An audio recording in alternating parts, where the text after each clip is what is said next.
Bom dia, meu querido irmão! Hoje nós vamos falar sobre uma parábola chamada dos lavradores maus. Está lá em Lucas capítulo 20, do versículo 9 ao versículo 16. Fala assim: Então Jesus passou a contar ao povo esta parábola.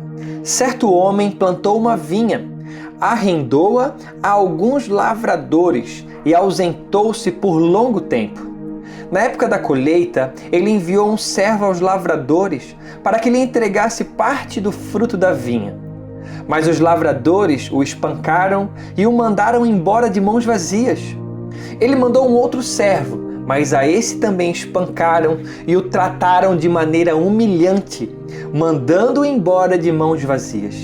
Enviou ainda um terceiro, e eles o feriram e expulsaram da vinha. Então o proprietário da vinha disse: O que farei? Mandarei o meu filho amado, quem sabe o respeitarão. Mas quando os lavradores o viram, combinaram uns com os outros, dizendo: Este é o herdeiro, vamos matá-lo e a herança será nossa. Assim lançaram-no fora da vinha e o mataram. O que lhes fará então o dono da vinha? Virá e matará aqueles lavradores e dará a vinha a outros? Quando o povo ouviu isso, disse: Que isso nunca aconteça. Jesus olhou fixamente para eles e perguntou: Então, qual é o significado do que está escrito? A pedra que os construtores rejeitaram tornou-se a pedra angular. Todo o que cair sobre esta pedra será despedaçado, e aquele sobre quem ela cair será reduzido a pó. Os mestres da lei e os chefes dos sacerdotes procuravam uma forma de prendê-lo imediatamente, pois perceberam que eram contra eles que ele havia contado essa parábola.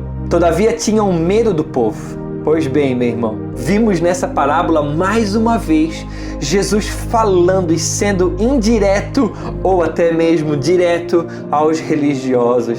Na grande maioria das parábolas de Jesus, ele está sempre falando sobre a religiosidade do coração do homem, mostrando sempre que nós, se tivermos um coração legalista e religioso, não alcançaremos nada. Nessa história ele fala de lavradores que cuidavam da vinha e no tempo da colheita mandou os seus servos para buscar os frutos daquela colheita. Os lavradores espancavam os servos e mandavam embora de mãos vazias, até que então mandou o seu próprio filho, achando ele que assim o respeitariam por ser o próprio filho. Essa história de Jesus relata a maldade do coração do homem, mesmo daquele que se diz defensor de Deus. Os fariseus eram homens que buscavam a Deus, eram judeus que guardavam as leis.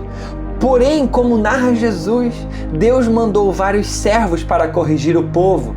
Mandou vários profetas, homens e mulheres, para mostrar e pregar sobre o arrependimento.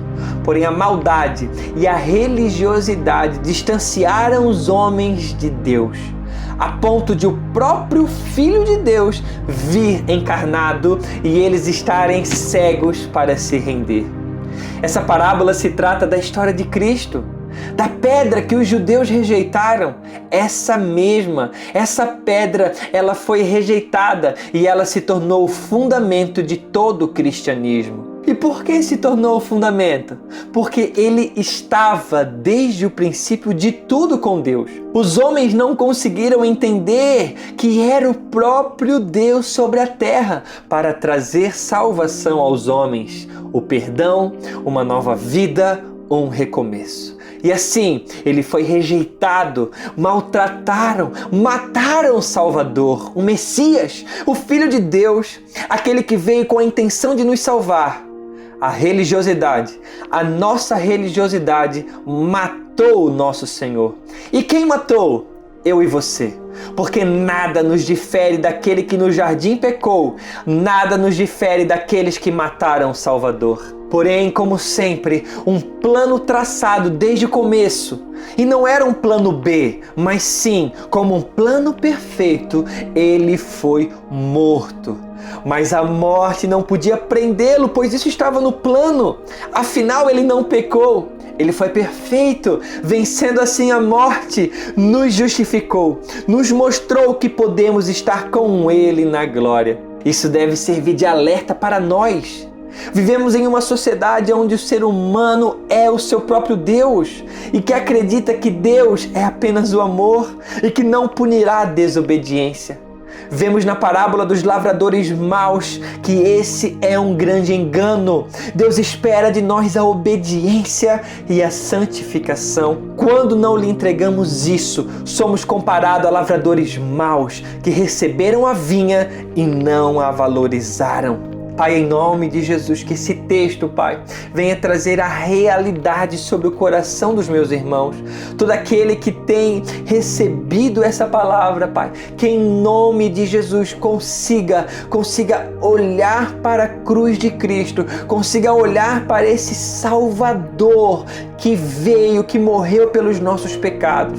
Pai, em nome de Jesus, obrigado pela graça salvífica do Senhor.